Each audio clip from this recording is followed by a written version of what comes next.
Boa noite para quem está entrando aí já. Kaline, Marcos, César, a Aline, Juliana também está entrando, já é aluna minha. O Zé Nilson Avelino, tem um querido amigo com esse mesmo nome que você aí lá, mora lá em Camusim, Zé Nilson. Boa noite, Marcos Carvalho que entrou, doutor Jade Bandeira, doutor Beethoven Fernandes, Dilma Botton, Chagas Souza, primo do Demontier Filho, meu amigo, doutora Juliana Batista, doutor Jade entrando aí, até lembrei agora que eu acho que ele mandou um áudio para mim no dia que eu estava pousando fora do país, eu acho, estava na Argentina, era no Chile e acabei não ligando para ele, mas vou ver seu áudio daqui a pouco. Presidente da APAPREV, doutor Alisson Fortuna, onde será realizado um dos maiores eventos do calendário previdenciário do país, agora em novembro. Muita honra em participar mais uma vez, obrigado pelo convite. Sinta-se abraçado aqui. Heloíse Andrade, a Eliane, Andrade Monteiro também, Franklin, professor Silvio Basso que entrou aí, o Ednardo Costa. Vamos lá, gente. Vamos entrando e chamando o pessoal aí, porque a temática de hoje é importante. Ela não só é importante, porque a gente vai discutir como é feito hoje, mas eu quero trazer uma hipótese para vocês de uma tese em que vocês podem usar ou manejar uma ação judicial aí para poder, de uma maneira diferente, tentar a concessão de um benefício assistencial, tá? Eu falei meio que en passant em um dos nossos encontros aí, mas eu queria conversar com vocês hoje sobre realmente como é que tem sido a experiência, né, daqueles casos que eu tenho acompanhado mais de perto, ali mais próximo ali. Então, aproveita, tá me devendo a mensagem, por gentileza, por favor. Às vezes é corrido demais, não é de nada, mas vou dar uma olhadinha aí. Só me lembra aí, amanhã de manhã eu pego o voo 5h40 da manhã para o Rio, aí volto no outro dia, mas aí no avião eu tento olhar lá e já responder você, viu? Só me lembra amanhã de manhã, por favor. Lucas Sá tá entrando aí, foi aqui de Fortaleza, fez faculdade na mesma instituição que eu, salvo engano. Maria de Fátima, o Cássio tá entrando também, a Cídia Saldanha lá de Sobral, a Gorete, Jovan Rodrigues, vamos entrando aí, gente, porque a temática hoje é interpretação da Lei Orgânica da Assistência Social, a lei que prevê a regulamentação do BPC, e como que a gente pode entrar com um determinado tipo de manejo processual para poder garantir o direito aí, já se esquivando ou pelo menos evitando a análise social do BPC, tá? Grande Jeová, um abraço, Iraíde. Ô, grande Lucas, lá do Maranhão. O meu amigo Lucas Sá, muito bem, já tive o prazer de encontrá-lo em um momento aí de lazer com a família. Parabéns pela família linda que você está cativando e cultivando aí. Professor Vanilo foi presidente da ESA, um dos maiores gestores da Escola Superior da Advocacia, um abraço. A Yarli que entrou aí também, um abraço para o Anderson Rabelo. O irmão dele é o Anderson, nós somos sócios aí, grandes previdenciaristas. O Dedê, Demostin Maia, um abraço para você também, meu amigo. Apareça aqui o dia desse. O Vilamar também está entrando aí. Quem mais? Chama o pessoal, gente. Chama aí, dá tempo. Eu sei que a quinta, aqui em Fortaleza, é o Dia Nacional da Caranguejada. Todo mundo já está saindo para comer um caranguejo gostoso. Mas quem não tiver, aproveita e entra aí, porque a gente vai tratar de um tema muito importante aqui. Doutor João Paulo Toro, que está entrando aí também, é um grande quero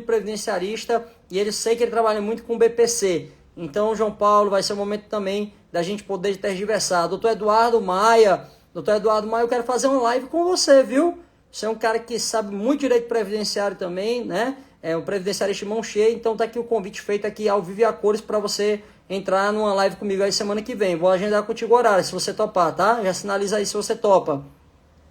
A Graça entrou aí também. O pessoal tá entrando. Manda um aviãozinho, gente. Dá tempo. A gente vai começar a tratar daqui a pouquinho sobre essa interpretação da LOAS que eu quero discutir com vocês, tá? A Sônia entrou aí. O pessoal tá todo chegando aí ainda. Então pronto, tá marcado. Maravilha. Bom, gente, eu queria discutir com vocês aqui hoje em dia sobre a avaliação médica do benefício de prestação continuada da pessoa com deficiência e como que os médicos têm identificado, né, e saber se essa identificação da deficiência ela pode ser utilizada de alguma maneira positiva para você que é previdenciarista se você tem alguma possibilidade de utilizar alguma tese do jeito que a avaliação médica é feita, tá? Então eu quero discutir com vocês aqui um tema da TNU que a gente não explorou muito ainda, outro tema da TNU que nós vamos revisitar, que eu já falei, mas eu quero tratar do encaixe dessa tese aqui com esse tema, e eu quero falar de uma nova tese, que não é uma tese de interpretação da lei, mas uma tese que vai tentar ajudá-los ali com a melhor instrução, né? Não melhor instrução, na verdade, a melhor estratégia processual para você conseguir esse BPC, tá bom? Então, gente, a gente vê o conceito de deficiência, né, estabelecido lá no parágrafo 2º do artigo 20 da Lei Orgânica da Assistência Social. Ele vai dizer que, para efeito da concessão do benefício de prestação continuada, considera-se pessoa com deficiência aquela que tem impedimento de longo prazo de natureza física, mental, intelectual, sensorial, tá? Primeiro assim, ela traz 4 elementos para eu identificar o impedimento. O impedimento pode ser de natureza física, eu posso ter ali, por exemplo, a perda motora de uma das pernas e não conseguir me locomover bem, então pode ser um impedimento de natureza física, pode ser um impedimento de natureza sensorial, eu perdi uma parte da audição, né, nos 2 ouvidos, então eu tenho uma perda auditiva, né, o meu grau sensorial diminuiu. Eu posso ter também um impedimento de natureza intelectual, eu posso ter um déficit de atenção e, portanto, não ter uma capacidade igual às outras pessoas de estudar, de absorver conhecimento como as outras pessoas, né? E eu posso também ter um impedimento que seja de natureza intelectual e sensorial, que eu já falei aqui, mental e física. Mental, perdão, faltou mental, que é o 4, né? Um impedimento de natureza mental. Por exemplo, eu posso ter algum nível de esquizofrenia, ter alucinação auditiva, visual, né? Então, eu posso ter esses 4 impedimentos que são trazidos aí pela lei. A lei estabelece esses 4. Doutor Nixon Senna, um abraço, meu amigo. Só que tem uma quinta barreira, uma quinta espécie de impedimento que não está aqui na Lei Orgânica da Assistência Social, que eu quero tratar com vocês, quero revisitar aqui com vocês. Doutor de Assis Leitão, meu colega de doutorado, qual é esse impedimento que não está aqui agora? É o impedimento social, tá? Existem algumas situações em que a pessoa vai ter uma doença que se equipara a uma deficiência e que a pessoa não vai ter o impedimento dela, né? O impedimento não vai partir dela, mas vai ser exógeno, ele vai ser externo, né? Lembre de que é exoesqueleto, que é aquela esqueleto por fora que tem a lagosta, né? Ou o caranguejo, o esqueleto dele é por fora. Então, exógeno vai ser exterior, a barreira vai ser extra, vai ser fora de você, vai ser daquelas pessoas com que você convive e não sua, tá? Esse é um impedimento de natureza social. O grande exemplo que está consubstanciado na jurisprudência através de uma súmula da TNU, da Turma Nacional de Uniformização, é o caso das pessoas com HIV. Pessoas com HIV. Engraçado, né, que a gente sempre chamou pessoa portadora de deficiência e corrigiu depois para dizer que é pessoa com deficiência, porque a deficiência você não porta e pode tirar a qualquer tempo, né? E a gente continua chamando pessoa portadora de HIV, mas pessoa com HIV, né, ela é tida como uma doença que traz uma barreira, um impedimento dela acessar o mercado de trabalho em condições de igualdade, dela acessar o convívio social com os outros em condições de igualdade. Então, a grande moléstia que a gente conhece, que traz um impedimento que não é meu, não é endócrino, não está dentro de mim, mas ele é externo, é o HIV. Nós temos uma súmula da TNU, que é a súmula de número 78, que trata sobre isso, que diz que a pessoa portadora de HIV, ou pessoa com HIV, como eu acho o termo mais correto, que ela na hora de avaliar o pedido do benefício dela, eu vou avaliar as suas condições sociais, pessoais, econômicas e culturais. Por quê? Porque essa doença tem um nível elevadíssimo de estigmatização. Um estigma que não sou eu que tenho, porque eu digo assim, olha, Eu sei que minha doença não contagia, eu sei que minha doença não é de rápida contaminação, como Covid, né? Eu tô bem, eu sei que isso não é impedimento para eu trabalhar, mas os outros acham, vixe, aquele cara vai chegar, se a gente tiver que trocar uma toalha com ele, beber no mesmo copo, aí a gente acha que vai ter. Então vejam, é externo, o impedimento não é meu, por isso que o impedimento é social, é das pessoas do entorno com quem normalmente eu convivo, com quem normalmente eu trabalho, com quem normalmente eu vou para a escola, para a faculdade. Então o impedimento também social, ele pode ser caracterizado como uma barreira como um impedimento que impossibilite a participação no mercado de trabalho em condições de igualdade ou no convívio em sociedade em condições de igualdade, tá? Essa súmula da TNU, mas temos a súmula também de origem da Justiça do Trabalho, a súmula 443 do TST, Tribunal Superior do Trabalho, prevê que presume-se como discriminatória a dispensa do trabalhador que seja portador de HIV. Então eu presumo como discriminatória essa pessoa que tem essa determinada moléstia, tá? Então aqui um reconhecimento da jurisprudência, gente, que a sociedade ainda tem muito preconceito. Tem a TNU na perspectiva previdenciária, mas eu também tenho aqui a justiça obreira na perspectiva trabalhista. É um reconhecimento da jurisprudência que realmente há, sim, um nível de estigmatização e preconceito muito grande ainda. Súmula 78 da TNU e súmula 443 do Tribunal Superior do Trabalho, tá? Agora, uma decisão judicial, gente, ela se superdaneia, ela se fundamenta no que a gente chama de ratio decidendi, tá? Uma razão de decidir. Do latim, ratio decidendi, razão de decidir, tá? Qual é a razão de decidir da súmula 78 e da súmula 443 do TST? É que existe uma moléstia, né, que ela pode trazer um impedimento de eu participar em condições de igualdade no trabalho ou na sociedade, tá? Doutora Liduína, minha eterna amiga e presidente da Comissão de Direito da Pessoa com Deficiência, um abraço para você. Então, essas súmulas, elas têm como fundamento a ideia de que essa doença traz esse impedimento do convívio social em condições de igualdade. Então, o que eu quero trazer para vocês? Eu quero trazer que não é só no caso de HIV que algumas pessoas terão um impedimento de natureza exterior, externa, exógena, né? Um impedimento de natureza social. Não é só no HIV, mas outras doenças que também tragam um estigma em si, né? Dentro do contexto em que a pessoa vive, também pode gerar esse impedimento para acessar o mercado de trabalho ou convívio em sociedade em igualdade de condições, ou no caso das crianças, a participação na educação e também com no seu meio, né, com outras crianças aí. Por exemplo, gente, já teve uma criancinha de uma cidade aqui pertinho de Fortaleza que ela tinha psoríase. E essa psoríase dela era nítida. E ela morava numa cidade que é mais quente ainda que Fortaleza porque não tem mar, não tem brisa. Então ela tinha que ir para a escola todo dia de camiseta. Então era perceptível, era visível aquela psoríase, né? A erupção que tinha na pele por causa da psoríase. Então todas as outras crianças também viam. E as mães das crianças também viam. O que acontecia? As mães das crianças tinham medo de que a psoríase fosse passada, fosse contagiosa e passasse para os seus outros filhos. Então as mães diziam para os seus filhos não se aproximarem daquela criança.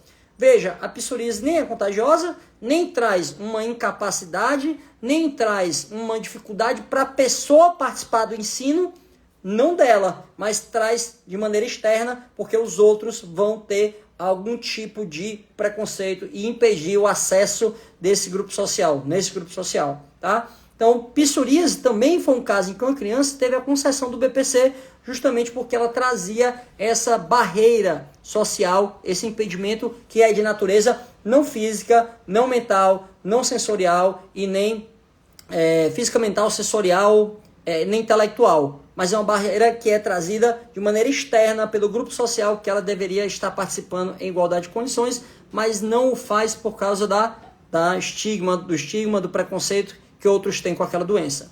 Então, gente, a ratio decidendi, a razão de decidir é quando a doença ela traz preconceito que gera um inacesso ou dificuldade de acesso a um determinado ambiente em que a pessoa precisaria participar, precisaria estar para poder conseguir se educar, se alimentar, ter seu trabalho, conviver em sociedade.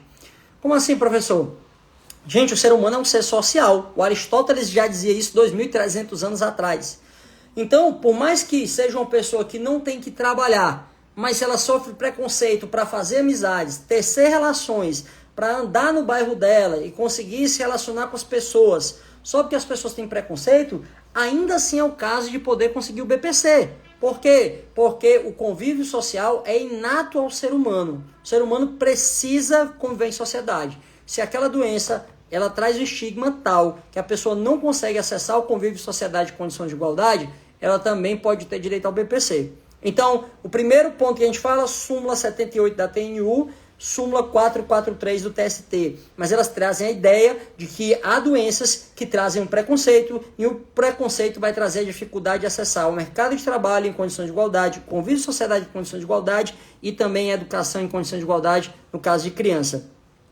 E só o convívio social já é sim um grande impedimento, já que o ser humano é um ser social, tá? A doutora Tainá está perguntando assim, e no caso de pessoa albina? Tainá, nós temos 2 casos do escritório que eu presto mentoria que pegaram 2 crianças albinas. E a gente fez a seguinte pergunta para a mãe delas. A sua filha e o seu filho conseguem passar o dia no colégio e lá eles sofrem algum tipo de brincadeira, eles sofrem algum tipo de chacota? E ela disse, doutor, o nome disso é bullying, né? Eu disse, também. Pronto, a gente tem até um relatório dizendo que ele sofre bullying dos amiguinhos dele e tal. Então, também entendo eu que a criança com albinismo, ou até a pessoa adulta, né? Ela sim pode ser caracterizada como uma pessoa que tem dificuldade de acessar o convívio social em condições de igualdade e pode, portanto, ter direito ao BPC também. Tanto é que o pessoal do escritório perguntou, professor, você acha que é um caso de concessão? Eu disse, sim. Eu acho que vocês devem investir na ideia do estigma, da chacota, do bullying, como prova de que ele tem uma dificuldade maior de acessar o convívio em igualdade de condições aí.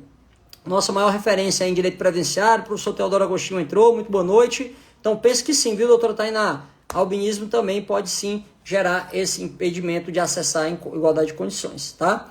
Bom, gente, então outras doenças também, como albinismo, como a psoríase que eu falei do caso dessa criança, né? Tem outras doenças de pele também. Tem algumas espécies de lúpus, de doença autoimune, que elas também vão criar erupções na pele, né? Então pode ser também que essas erupções sejam em lugares visíveis e que a pessoa vai ter que mostrar para conseguir usar uma roupa que é compatível com a realidade dela, né? Porque a gente já enfrentou o caso de um médico perito que disse que a pessoa tinha realmente psoríase, mas era de fácil cobrir, era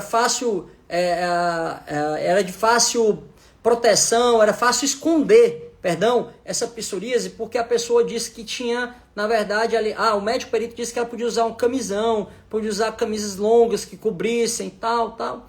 Só que, gente, eu sugeri, né, o escritório usou esse argumento, que na verdade ele não tinha como fazer isso dia e noite, porque ele trabalhava num local, né, ele trabalhava com ele trabalhava descarregando frutas e verduras, salvo engano, de um centro de abastecimento. Eu disse, olha, não tem como exigir isso dele, porque na verdade ele não tem como se desgastar tanto e se expor a tamanho nível de calor nessa cidade, ainda mais com esse trabalho que é extenuante, que é excruciante, que vai trazer maior metabolização e, portanto, mais calor para ele. Então, foi acolhido esse argumento aí para entender que realmente ele, no caso dele, não teria como esconder, porque ele não teria como usar outro tipo de roupas aí, tá? Então, gente, é um caso também da gente pensar, assim como também tem outros casos de outras doenças também estigmatizantes. O pessoal pergunta às vezes assim, professor, tem um caso de esquizofrenia. Esquizofrenia é uma doença estigmatizante? Pode ser, gente, pode ser. Porque no tom pejorativo, quantas vezes a gente já ouviu alguém querendo brigar com outra pessoa e dizer assim, fulano, tu tá doido, tá não sei o quê, né? Então a gente sabe que as doenças psiquiátricas, eles também podem trazer um nível de estigmatização também, tá ok? Então, a minha aposta aqui que eu faria gente, não dá só para simplesmente argumentar, essa doença é estigmatizante, isso aqui e tal. Não, é preciso provar, é preciso contar a historinha. Por exemplo, nesse escritório que eu estava prestando mentoria dessa criança com psoríase, o que é que eu disse? pegue o relatório escolar. Nesse caso, a mãe até já tinha, mas no caso que não tenha, peça à escola. Peça o relatório escolar para saber se a pessoa realmente, a criança sofre ou não um tipo de preconceito, de bullying, chacota daquelas outras coleguinhas dela de sala de aula. Então invista nessa prova. Uma pessoa que tem doença psiquiátrica, né, será que ela pode ser considerada como uma doença estigmatizante, que traga uma barreira social? Também pode, né? Como é que eu posso caracterizar isso? Olha, se eu tiver uma prova de que, por exemplo, o cara está no grupo do WhatsApp e eu tenho ali simultaneidade de pessoas dizendo que fulano é doido, fulano toma remédio, fulano não sei o quê. Eu sei que as pessoas ali que convivem com ele estão apontando um nível de preconceito com a doença dele, com a condição dele. Então, isso também pode ser utilizado como prova? Claro que pode, né? Lembra que o nosso rol de provas ele não é tarifário, então não tem prova A, B, C e pronto, não. A liberdade provatória, ela traz também a liberdade de convencimento do magistrado também. Então, outras doenças podem ser consideradas igualmente estigmatizantes, tá? Bom, gente, fora isso, o que é que eu quero trazer para vocês? Eu quero trazer para vocês algo muito importante sobre a avaliação médica, tá? A gente viu que existe uma avaliação médica que vai avaliar a barreira, o impedimento de natureza mental, sensorial, intelectual e físico, mas a lei não contempla a barreira social. Então, meu primeiro ponto nessa live é invista também. Quando você encontrar alguém que tem uma doença que pareça, que lhe traga a ideia que é estigmatizante, inviste também nesse caso, apontando a barreira social. Porque a lei não fala, mas a gente tem a súmula 78 da TNU e que tem a súmula 274, né? Não é em súmula, perdão, o tema 274 da TNU. O tema 274 ele fala sobre aposentadoria por invalidez, mas a mesma ratio decidente, a mesma razão de decidir do tema 274 da TNU pode ser utilizado para BPC. A ideia de que se a doença torna o cara incapaz para trabalhar, então ele também traz um impedimento para ele acessar o mercado de trabalho em condições de igualdade. Porque toda incapacidade eu posso dizer que é um impedimento. Se a pessoa não pode nem trabalhar, quem dirá, se a pessoa não pode nem trabalhar, então ela está impedida sequer de tentar trabalhar, porque ela não tem condições de capacidade laborativa, né? Então, pega o tema 274 da TNU, que diz que não é só no caso de HIV, outras doenças podem ser consideradas igualmente estigmatizantes também, para poder aposentar por invalidez ou conceder o benefício de prestação continuada, tá? Beleza? Então, gente, o primeiro tópico é esse. Investir no caso do quinto elemento que não está no parágrafo 2º, que são os impedimentos de natureza sociais, tá? Outra coisa que eu quero trazer para vocês, gente, é o parágrafo 10. Parágrafo 10 da LOAS, ele vai dizer que eu tenho que considerar que é impedimento de longo prazo para fins do parágrafo 2º, ou seja, para fins do que dispõe o BPC com seu impedimento de longo prazo, é aquele que produz efeitos por prazo mínimo de 2 anos, tá? Então tem que ter 2 anos. Ontem me perguntaram se uma fratura na perna poderia ser considerado como impedimento de longo prazo. Não pode, porque lá tinha no atestado que ele ia ficar incapacitado durante 60 dias. Então isso não é impedimento de longo prazo. Agora eu perguntei, ele ficou com alguma sequela? Não, doutor, ele ficou com um caso aqui que ele tem 3 pinos na perna, inclusive um pino está sendo rejeitado, vai ter que tirar aqui. Aí é outra história, né? Por quê? Aí eu perguntei, qual era a profissão dele? Aí disseram que ele era eletricista de rede de alta tensão. Peraí. Eletricista de rede de alta tensão tem que usar a escada para subir lá e pegar, manusear o cabeamento. Então, se ele ficou com esse problema no pé, ele vai ter mais dificuldade de exercer a atividade dele. Então, será que ele pode ter direito ao BPC por causa disso? Detalhe, ele não estava na qualidade de segurado na época que sofreu esse acidente, tá? Ele estava desempregado já da profissão de eletricista. Pode, claro que pode, tá? Aí ele vai ter que mostrar o quê? Qual é o seu argumento, sua tese, sua linha de raciocínio? Olha, doutor, ele tem que subir em escada e para ele subir em escada é mais difícil. Então ele sobe com mais lentidão e com mais sofreguidão. E aí, gente, você vai ter que mostrar que ele vai ter uma restrição maior, né? Porque ele tem essa dificuldade. Essa restrição, então ele não concorre em condições de igualdade com as demais pessoas que não tenham essa deficiência dele. Beleza? Súmula 78, tema 274 da TNU por analogia, incapacidade pode considerar como impedimento, beleza? E agora sobre o prazo.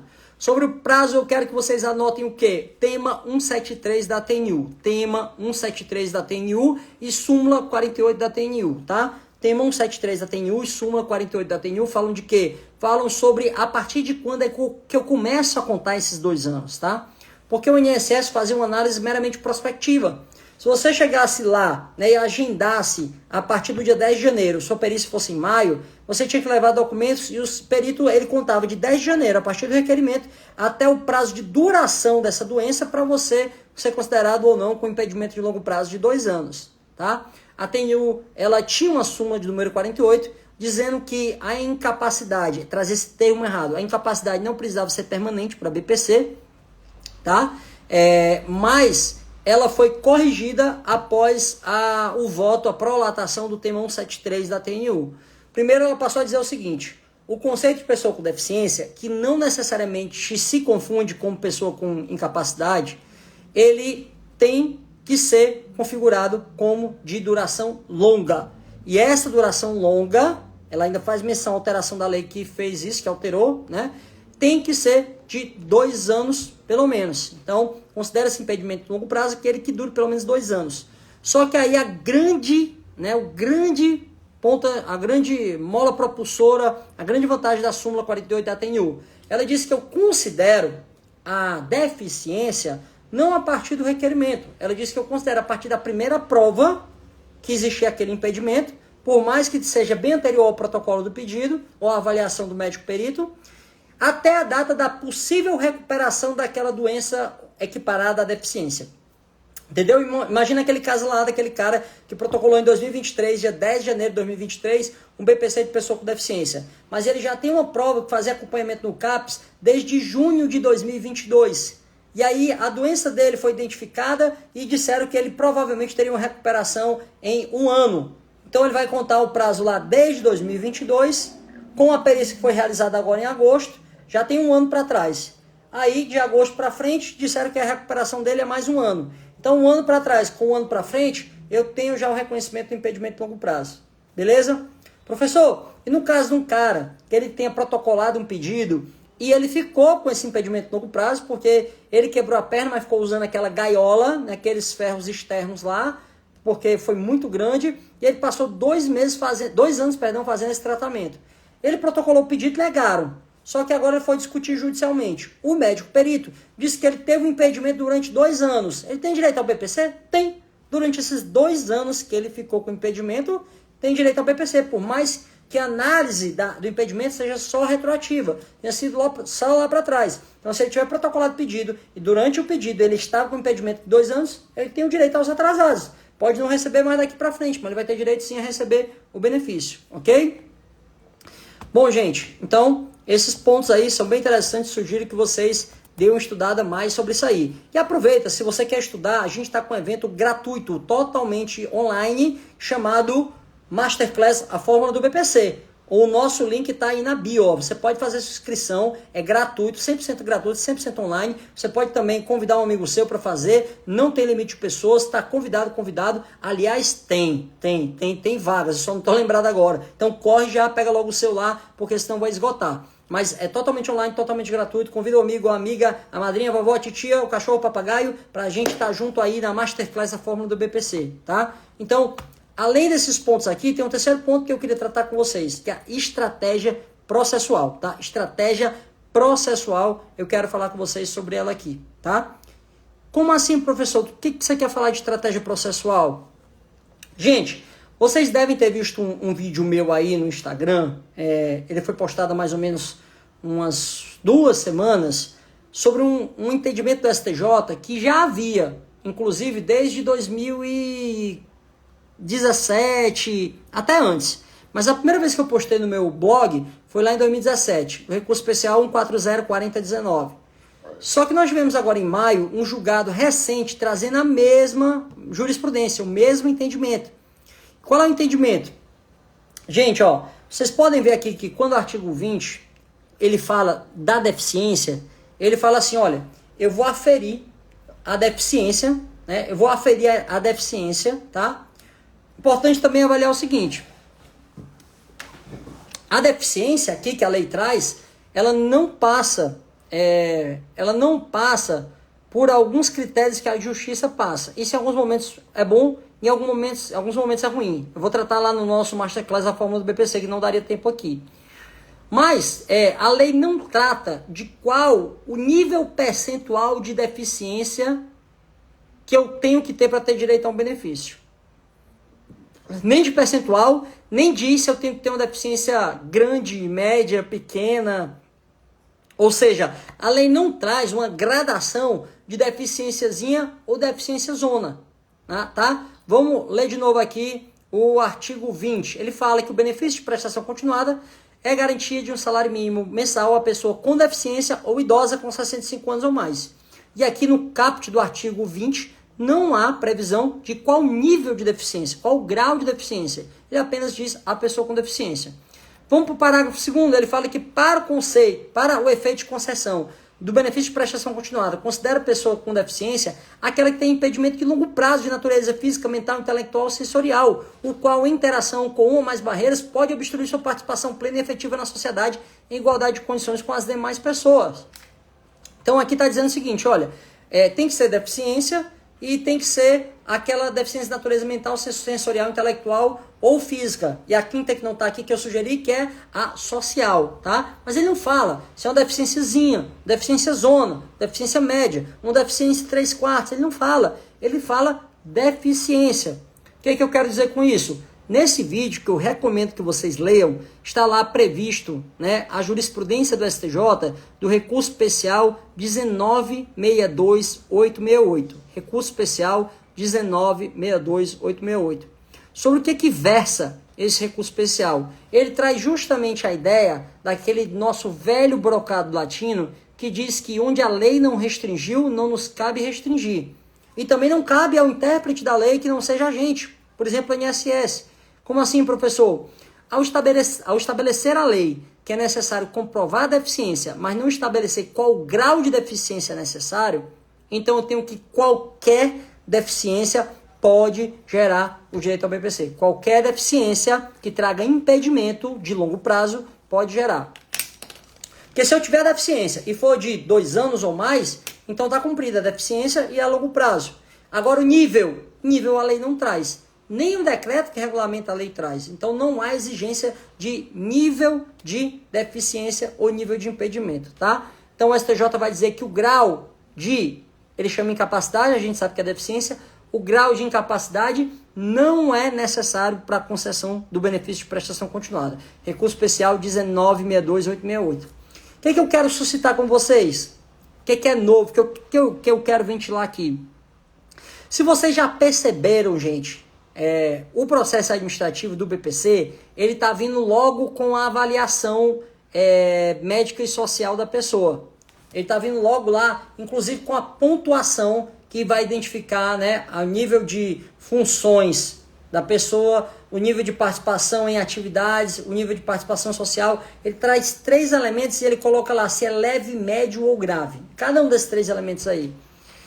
E você pode até ter visto, mas até hoje eu não vi nenhum caso em que o médico diga assim, olha, não existe deficiência nem impedimento.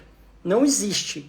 Simplesmente 0. Ou ele coloca lá, grau de impedimento para essa área aqui, 0. Não existe, não tem deficiência. Não tem impedimento, nunca vi. Então sempre o médico perito, ele coloca se é leve, pelo menos. Se o médico perito coloca que é leve, pelo menos, o que eu queria sugerir para vocês aqui? O ajuizamento de ações que visem a discutir tão somente essa deficiência. Professor, como assim? Nós temos um tema da TNU que trata sobre isso, que é o tema 187, que é o tema que diz que quando o benefício de prestação continuada for negado só pela questão da deficiência, eu não tenho que fazer laudo social para avaliar a condição socioeconômica. Vou avaliar só a deficiência, tá? Só que, infelizmente, a justiça não tem respeitado esse tema. Muitos juízes têm mandado fazer laudo social e o laudo médico ao mesmo tempo, tá? Eles não têm aplicado esse tema e não têm dito que basta fazer a perícia médica, tá? Então eu quero trazer uma estratégia processual para vocês aqui. Inclusive, em 2 escritórios que eu presto mentoria, já sugeri a adoção dessa estratégia aí. Qual é a estratégia que eu quero lhe sugerir? Primeiro, lança a mão de uma ação declaratória, que vise a declarar o direito do seu cliente receber, mesmo o impedimento dele sendo de nível leve, tá? Mesmo o impedimento sendo de nível leve. Por quê?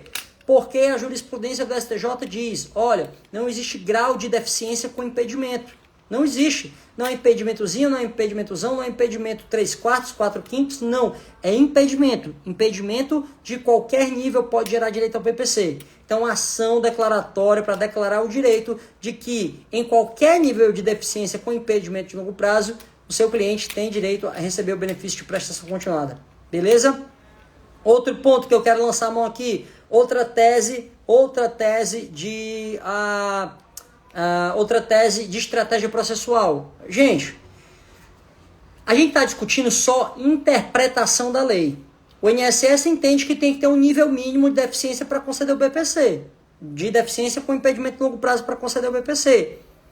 E o STJ diz que não. O STJ diz que qualquer deficiência com qualquer nível de impedimento pode gerar direito ao BPC. Então aqui não é uma tese de matéria de fato, é uma matéria de apenas de direito, tá? Matéria apenas de direito, que não vai exigir instrução processual, não vai exigir audiência, não vai exigir perícia médica, não vai exigir nenhum elemento que já não estejam nos autos daquele processo. Então, quem é processualista já sabe que eu estou caminhando para sugerir que vocês também podem ajuizar uma...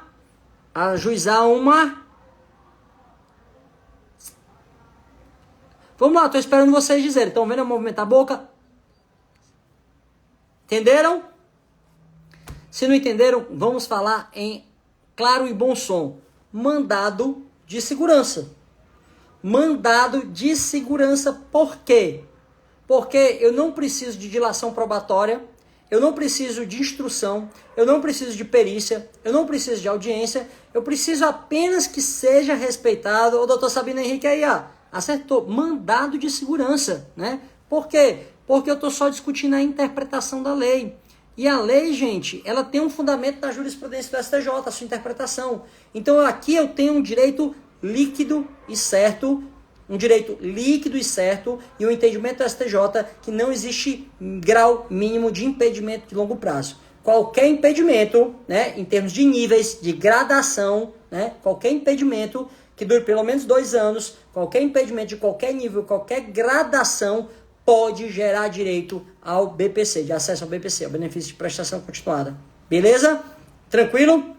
Então, gente, estratégia processual para vocês seguirem aqui. Ou ação declaratória, tá? Uma ação que vai declarar aquele direito, ou, a depender de como é que é o rito aí, a demora nos seus casos, nos seus estados, mandado de segurança para comprovar que realmente qualquer nível de deficiência com impedimento de longo prazo pode gerar direito com esteio na jurisprudência farta, repleta e consolidada do Superior Tribunal de Justiça. Beleza, gente? Era o tema da nossa live de hoje, avaliação médica, né? Grau de deficiência e concessão, tá? Falamos como é que é feita a avaliação, que a lei ela não traz a quinta modalidade, que é a barreira social como impedimento, mas a jurisprudência traz, nós podemos utilizar súmula 78 da TNU e tema 274 da TNU por analogia.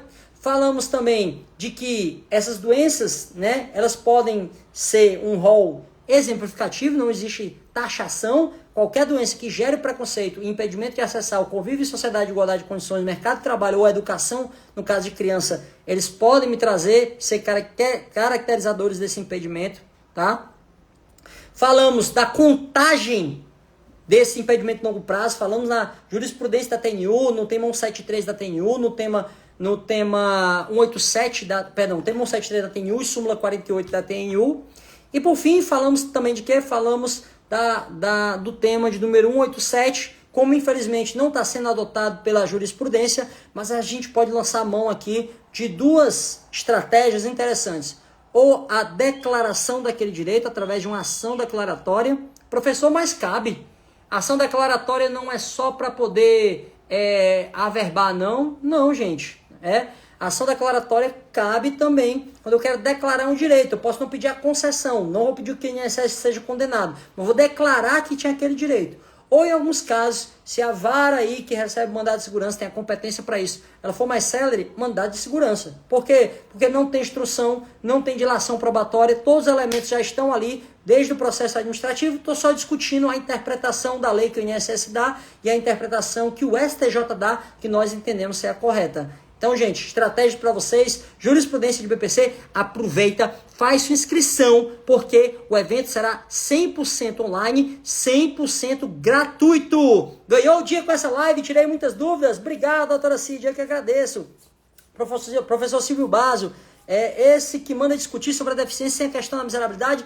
Isso, tema 187 da TNU. Também aqui fez referência à live, ficou legal, bacana, espero que tenha sido proveitosa para vocês. Para mim foi. Sempre estar em presença virtual de vocês, com vocês, sempre é muito legal aqui, porque tem muita contribuição também. Tá bom, gente? A gente se vê, faz sua inscrição. Projeto Masterclass BPC 20K, 18 de setembro às 20 horas. A gente vai te ensinar os primeiros passos fundamentais para você ganhar 20 mil reais por mês com benefícios assistenciais. Ainda que você nunca tenha enfrentado o judicial ou ainda que esteja no início da carreira aí, tá bom? E durante esse período, muitas lives trazendo conteúdo de valor singular para vocês aí, para que vocês cheguem preparados à nossa Masterclass no dia 18 de setembro. Corre, faz sua inscrição. O link tá na bio, faz lá a inscrição, convida uma amiga, a mamãe, o papai, todo mundo que quer saber muito de BPC. Grande abraço e até a próxima!